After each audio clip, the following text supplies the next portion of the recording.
নমস্কার বন্ধুরা, আরও একটা নতুন রেসিপির ভিডিওতে আপনাদের সবাইকে স্বাগত। আজকে তৈরি করব উচ্ছে বা করলার কুরকুরে ভাজা। উচ্ছে বা করলা আমরা সবাই জানি শরীরের জন্য ভীষণ ভালো, কিন্তু অনেকেই তেতোর জন্য এই জিনিসটা খেতে চান না। তো তাদেরকে বলবো একবার এইভাবে বানিয়ে দেখবেন, আশা করি ভালো লাগবে।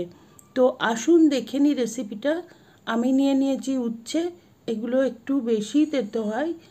আর একটা উচ্ছের এইভাবে ডগাটা আর মোটাটা কেটে নিয়ে আমি হাফ করে নিয়েছি, তার মধ্যে আবারও অর্ধেক করে একটা অর্ধেক পিসকে আমি 4 ভাগ করে নিয়েছি। আর এখন বীজের অংশটা বাদ দিয়ে দিচ্ছি। দেখুন, ঠিক এই রকম লম্বা লম্বা দেখতে হবে, যতটা সম্ভব পাতলা করে কাটলে ভালো, সেক্ষেত্রে তেতোটা কম লাগবে। তো একটা উচ্ছের থেকে আমার 8 পিস করে হয়েছে, আর এইভাবে সমস্ত উচ্ছেগুলো আমি কেটে নিয়েছি।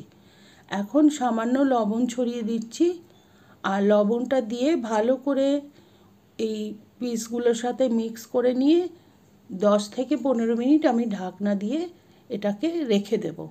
এতে করে লবণ একদম এই উচ্ছের পিসগুলোর মধ্যে ভালোভাবে ঢুকে যাবে। আর এখন দেখুন, 15 মিনিট বাদে ঢাকনা খুলছি। দেখেই বুঝতে পারছেন যে এগুলো কতটা দেখতে চেঞ্জ হয়ে গেছে, আর প্রচুর জল বেরিয়ে গেছে। এখন আমি এই জলটা কিছুটা চেপে চেপে বাদ দিয়ে দেবো। যতটা সম্ভব জলটা ঝরিয়ে নিতে হবে।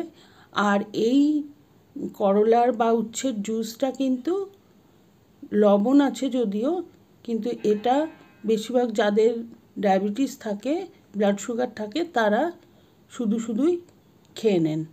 তো এটা সেই কাজে ব্যবহার করা যেতে পারে। আর এখন যে পিসগুলো আমি জল ঝরিয়ে রেখেছি সেগুলোতে দিয়ে দিচ্ছি সামান্য একটুখানি চাল গুঁড়ো। চাল গুঁড়োটা খুব বেশি দেওয়ার দরকার নেই, মোটামুটি এই করলার পিসগুলো কোট হয়ে যাবে এরকম দিতে হবে। আর তার সাথে দিয়ে দিচ্ছি লবণ। লবণটা একটু বুঝে দিতে হবে, কেননা আগে আমরা লবণ মাখিয়ে রেখেছিলাম। আর দিচ্ছি হলুদ গুঁড়ো আর কিছুটা লঙ্কা গুঁড়ো। এখানে আপনি আপনার পছন্দ মতো মশলা ব্যবহার করতে পারেন, জিরে গুঁড়ো, ধনে গুঁড়ো বা অন্য যে কোনো মশলা দিতে পারেন। এখন সমস্ত কিছু মাখানো হয়ে গেছে, আমি এটাকে আবারও 10 মিনিট রেখে দেব, যাতে ওই সমস্ত মশলাগুলো উচ্ছের পিসগুলোর সাথে ভালোভাবে কোট হয়ে যায়। আর তারপরে আমি দিয়ে দিচ্ছি 1 চা চামচ আমচুর পাউডার, এতে করে একটা টক টেস্ট আসবে।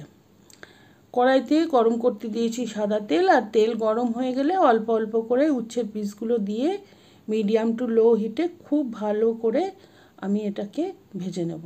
একদম ক্রিস্পি করে ভাজতে হবে, এতে করে এইটা খেতেও যেমন ভালো লাগবে, তেমনি আবার আপনি চাইলে 2-3 দিন রেখেও খেতে পারবেন।